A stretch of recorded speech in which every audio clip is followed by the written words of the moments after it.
ఇంకెన్నాళ్ళు రెంటింట్లో ఉంటాం? సొంత ఇంటి కలను నెరవేర్చుకుందాం. Suman TV biggest property expo October 18th, 19th HSCC Novotel Hyderabad. ఇప్పుడే ఫ్రీ ఎంట్రీ కోసం కాల్ చేయండి. నమస్తే అమ్మా. నమస్తే అమ్మా. అమ్మ, కార్తీక మాసంలో వచ్చే పౌర్ణమికి ప్రత్యేకమైన స్థానం ఉంది. అవునమ్మా కదమ్మా. ఆ రోజు యొక్క అంటే మనం 365 ఒత్తులు కూడా వెలిగించుకుంటాం ఆ రోజే. ఈ రోజు ఏం చేయాలమ్మా? దీన్ని త్రిపురి పూర్ణిమని కూడా అంటారు. శివపార్వతుల కళ్యాణం చేసేటటువంటి సంప్రదాయం కొన్ని చోట్ల కనపడుతుంది, కొన్ని చోట్ల, అన్ని చోట్ల కాదు. ఈ రోజున సంవత్సరం అంతా ఒకవేళ ఎప్పుడన్నా దీపం పెట్టడానికి అవకాశం లేకపోయి ఉండొచ్చు కొంతమందికి. అవును. పైగా ఇంట్లో ఒకళ్లే పెడతారు, మిగిలిన వాళ్ళు వెళ్ళి అందులో నూనె వేసి దండం పెట్టుకుంటారు, కానీ వాళ్ళు వెలిగించరు. అవును, చెయ్యకూడదు కదా. అట్లా చేస్తే కుటుంబం ముక్కలైనట్టే లెక్క. కుటుంబం మొత్తానికి ఒకటే పూజ గది, ఒకటే వంటగది ఉంటే ఐకమత్యానికి సంకేతం. అవును అవును. మళ్ళీ నేను చేసుకోవాలంటే అందులో కావాలంటే నూనె వేయొచ్చు, దండం పెట్టుకోవచ్చు, స్తోత్రాలు చదువుకోవచ్చు, అన్నీ చేసుకోవచ్చు. కానీ నేను చేయలేదే అని ఎవరికైనా ఉన్నట్టయితే, లేదా చేస్తున్నా కానీ పొరుగురు వెళ్ళాము, ఇంట్లో ఏదో అసూచి వచ్చింది, అది వచ్చింది, ఇది వచ్చింది, మేము చెయ్యలేకపోయాము, కొన్ని రోజులు మిస్ అయ్యాము దీపం పెట్టడం అనేది ఉన్నట్టయితే, ఎక్కడ ఏ తేడా ఉన్నా అన్నీ సర్దుకోవడం కోసం సంవత్సరానికి ఒకసారి 365 ఒత్తులు వెలిగిస్తారు. ఈ 365 ఒత్తులు ఒక్కసారిగా వెలిగించే రోజు ఈ కార్తీక పూర్ణిమ. అవును. ఈ కార్తీక పూర్ణిమ నాడే శ్రీకృష్ణుడు రాసలీలను కూడా రచించాడని చెప్తారు. దానికి అంత ప్రాధాన్యం ఉంది. కార్తీక పూర్ణిమ వెన్నెలకి చాలా ప్రాధాన్యం ఉంది. ఆ వెన్నెల రకరకాలైనటువంటి వ్యాధుల్ని పోగొట్టగలదు, ముఖ్యంగా శ్వాసకోశ సంబంధితమైనటువంటి వ్యాధులు. అందుకని వీలైనంత వరకు రాత్రిపూట వెన్నెల్లో చేసేటటువంటి విహారాలు, తర్వాత వెన్నెల్లో చేసేటటువంటి కొన్ని విందులు, వెన్నెల విందులు అవి చూసుకుంటూ ఉంటారే, అలాంటివన్నీ కార్తీక పూర్ణిమ నాటి రాత్రే చూసుకుంటారు. వీలైనంత వెన్నెల్లో మనం ఉండడం ప్రధానం అక్కడ, అదనమాట. పైగా అనేకమైన ఆయుర్వేద మందులు కార్తీక పూర్ణిమ అప్పుడు వెన్నెల్లో పెడతారు బయట. అసలు కార్తీక మాసం అంతా పెడతారు, వెన్నెలు ఉన్నంతసేపు. పూర్ణిమ నాడు మొత్తం ఉంటుంది కనుక మొత్తం పెట్టడం, ఇవన్నీ ఉంది. అంత ప్రత్యేకమైనటువంటి లక్షణాలు కలిగినటువంటిది కార్తీక పూర్ణిమ. అందుకే ఈ వంకన గోపికలందరినీ వెన్నెల్లో ఉంచడానికి ఆయన రాసలీల రచించాడు ఆ రోజు. కార్తీక మాసం పౌర్ణమి రోజు, పౌర్ణమి నాడు. అటువంటి ఈ కార్తీక పూర్ణిమ నాడు మనం ఇన్నాళ్ళు ఎక్కడన్నా మిస్ అయ్యామేమో ఒకటోరా అనుకున్నప్పుడు తులసి దగ్గర దీపాలు వెలిగించుకుంటాం. 365 ఒత్తులు వేసినటువంటి దీపాలు. ఇంట్లో వెలిగించుకునే అవకాశం అందరికీ ఉండకపోవచ్చు. ఇట్లో 5-6 ఉంటారు అనుకోండి. పూర్వకాలం 10 మంది ఉండేవారు. ఇంతమంది ఒకే చోట కూర్చొని వెలిగించుకోవడానికి వీలు ఉండొచ్చు, ఉండకపోవచ్చు. అట్లాంటప్పుడు దేవాలయానికి వెళ్ళి వెలిగించుకోవచ్చు. ఇంట్లో ప్రధానం. నువ్వుల నూనె వాడుకోమంటారా? దొరికితే మంచి ఆవు నెయ్యి వెయ్యండి. ఆవు నెయ్యి ఎక్కడ దొరుకుతుంది మనకి? 5,000-6,000 ఉంది కిలో కదా. అవునమ్మా. లేదు, ఏదో ఒకదానికి రెండింటికి అయితే కొంచెం వాడగలుగుతాం గాని, లేని కల్తీ ఆవు నెయ్యి వాడే కన్నా, కొవ్వు దాని వాడే కన్నా హాయిగా నువ్వుల నూనె, గానుగకెళ్ళి మంచి నువ్వుల నూనె తెచ్చుకోండి, అది శ్రేష్టం. ఉంటే మంచిది, లేకపోతే నువ్వుల నూనె అయినా సరే చాలా మంచిది. అలా గనక చేసినట్టయితే ఈ మధ్యలో ఎక్కడన్నా 1 రోజు 1/2 రోజు దీపం పెట్టని దోషం ఏదైనా ఉన్నట్టయితే అది సర్దుకుంటుంది అని చెప్తారు. ఇప్పుడు మనమే స్త్రీలమే వెళ్ళి గుళ్ళో గానీ, మీరు అన్నట్టు తులసి కోట దగ్గర కానీ వెలిగిస్తాము. కొంతమంది చెప్తుంటే విన్నానమ్మా, భర్త పేరు మీద కూడా, అంటే మన యొక్క 365, వారి కూడా ఒక 365 కలిపి పెట్టాలి అని అట్లా. చాదస్తానికి అంతు పంతు లేదమ్మా. నా ఒకళ్ళు అడిగితే నాకు కూడా కొంచెం నిమిషం ఆలోచించాను. ఇది అడగల, నన్ను అడిగింది వేరేది. ఏమిటంటే, రోజు 2 ఒత్తులు వేస్తాం కదమ్మా దీపానికి.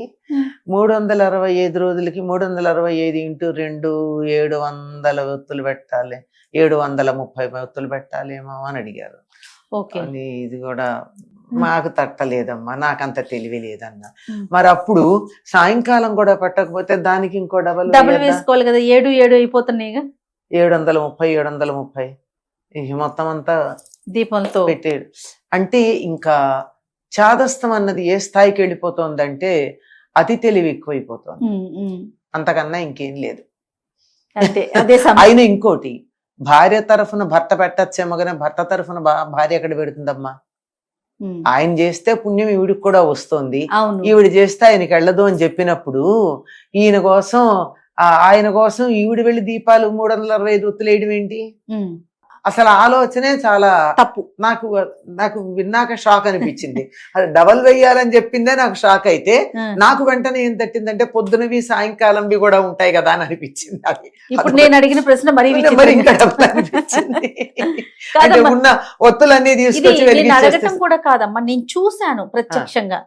తమకి తమ భర్తకి కూడా కలిపి 365 ప్లస్ 365 కలిపి. పిల్లలకి మరి పిల్లల దాకా ఇంకా నేను చూడలేదమ్మా. అది కూడా ఇలా పెట్టుకుంటే అలాగే ఉంటాయమ్మా. ఇంట్లో దీపం ఎంతమంది పెడుతున్నామో ఒకటే పెడుతున్నాం కదా. అవును అవును అంతే కదా, అంతే కదా. ఇక్కడ కూడా అంతే. ఇది మోక్షానికి సంబంధించి నిత్యకృత్యానికి సంబంధించింది కాదు కనుక ఈ కార్తీక దీపాలు ఎలాగో తులసి దగ్గర సాయంత్రం ఆడవాళ్లే పెడుతున్నారు కనుక పొద్దున కూడా తులసి దగ్గర ఆడవాళ్లే పెడతారు సాధారణంగా అంటున్నా. నిజానికి ఆ స్నానం చేసి వచ్చినటువంటి వాళ్ళు కార్తీక స్నానం ఏ గోదావరిలోనో కృష్ణలోనో మరో చోట చేసి వచ్చిన వాళ్ళు ఆ వాళ్ళు కూడా తులసి దగ్గర పెట్టుకోవచ్చు. కానీ ఎందుకో తులసి దగ్గర పెట్టడం ఆడవాళ్ళకి అప్పచెప్తారు. అలా అలవాటు అయిపోయింది. అది మగవాళ్ళు పెడితే ఇంతగా కూడా అనిపించే పరిస్థితి వచ్చింది. అలా అలవాటు చేసేసారు. అవును అవును అలా. అయితే అమ్మా, మనము కార్తీక మాసంలో నదీ స్నానం గాని చెరువులో గాని అట్లా స్నానాలు చేస్తాం కదా. ప్రజెంట్ ఇప్పుడున్న అవకాశాన్ని బట్టి మనకు అంత వీలు లేదమ్మా. ఇంట్లోనే స్నానం చేసేటప్పుడు ఏదన్నా ఏదైనా పట్టించుకొని స్నానం చేయాలమ్మా. గంగే అంటే గంగలో స్నానం చేసినట్టే. ఏం చేయాలంటే మనం దేంట్లో నీళ్లు ఉంటాయి, ఆ నీళ్ళని చేత్తో ఇలా 3 సార్లు ఇలా తిప్పితే కదులుతాయి. అవును, నీళ్లు కదలికి వచ్చాయి కదా, కదలిక నీళ్లు ప్రవాహంగా భావించుకుని గంగే అని గంగే అనడంలో ఎందుకంటే సంబోధన చేసాం. గంగా అంటే మామూలుగా పేరు, ఆ పిలుపుకి గంగే అని వస్తుంది. ఆ గంగే అని 3 సార్లు అంటే గంగా నది అక్కడ అందులో చెయ్యి పెట్టి ఇలా తిప్పంటే గంగా నది అందులో ఉన్నట్టు ఆ నీటితో స్నానం చేయదు. అమ్మ, చన్నీళ్ళ స్నానం చేయాలనేసి అంటున్నారు. మరి అందరికి అవకాశం ఉంటే సరే. అమ్మ, చన్నీళ్ళ స్నానం చేయమన్నది ఎక్కడ చేయమన్నారు? నదిలో గాని చెరువులో గాని బావిలో నీళ్ళతో గాని ఎక్కడైతే భూమితో సంబంధం ఉందో నీళ్ళకి అక్కడ స్నానం చేయాలి. అది కూడా తెల్లారుజామున మాత్రమే, తెల్లారితే కాదు. రాత్రి వరకు చీకటి ఉన్నంత వరకు నీళ్లలో వరుణుడితో పాటు అగ్నిదేవుడు ఉంటాడు కనుక నీరు వేడిగా ఉంటుంది, గోరువెచ్చగా ఉంటుంది, మన శరీరానికి మంచిది చేయమన్నారు. ఇది మనకి తెల్లారిన తర్వాత ఉండడు కదా. మీరు గమనించండి, తెల్లవారుజామునేమో నదిలో నీళ్లు గోరువెచ్చగా ఉంటాయి, బయటకు వచ్చేటప్పటికల్లా పొద్దెక్కిన కొద్దీ చల్లగా మనం ఇంట్లో కూడా స్నానం చేయాలంటే తెల్లారుజామున ఉన్నట్టుగా పూర్తిగా తెల్లారాక ఉండదు కదా. అవును, అంచేత ఆ విధంగా చేయడం అన్నదే సరైనటువంటిది. ఒకవేళ మనకి చల్లని నీళ్లు నది నీళ్లు లేవు ఒకవేళ కాదు, ఉన్నాయా? భాగ్యనగరంలో వాళ్ళకి ఎక్కడ దొరుకుతాయి? మనం ఓవర్ హెడ్ ట్యాంక్ లో పట్టిన నీళ్లే ఉంటాయి. అవి మంచుతో చల్లగా అయిపోతాయి, ఐస్ లాగా ఉంటాయి కదా. అటువంటి నీళ్లతో స్నానం చేయకూడదు. ఎటువంటి నీళ్లతో స్నానం చేయాలంటే నది నీళ్ళు ఎంత వేడిగా ఉంటాయో అంత వేడిగా చేయాలి, అంటే గోరువెచ్చగా. ఈ నీళ్ళన్నీ మనం బకెట్లో పట్టుకున్న తర్వాత 1-2 మగ్గుల నీళ్లు కాచి ఆ కాచుకున్న నీళ్ళు ఇందులో కలిపి సరిగ్గా నది నీళ్ళు ఎంత వేడిగా ఉంటాయో గోరువెచ్చగా ఉంటాయో అలాంటి నీళ్ళతో స్నానం చేయాలి. నదులు లేవు కాబట్టి లేవు గనక నదిలో నీళ్లు ఉండేటట్టుగా గోరువెచ్చగానే చేయడం మంచిది. చల్లని నీళ్లతో చేయడం మంచిది కాదు. గోరువెచ్చని నీళ్లతో చేయడం ఎందుకంటే లోపల ఉన్నటువంటి రక్తనాళాలు గడ్డ కట్టిపోకుండా అవి పెళుసెక్కకుండా బయట ఉన్న చలికి ఇప్పటిదాకా రగ్గు కప్పుకొని ఉంటే లోపల ఉండేటటువంటి వేడికి సమన్వయం చేయడానికి గోరువెచ్చని నీళ్ళతో స్నానం చేయమన్నారు. అది ప్రధానం, అంతే తప్ప మంచు లాంటి దాంతో చేయమని. ఓకే అమ్మా, నమస్తే.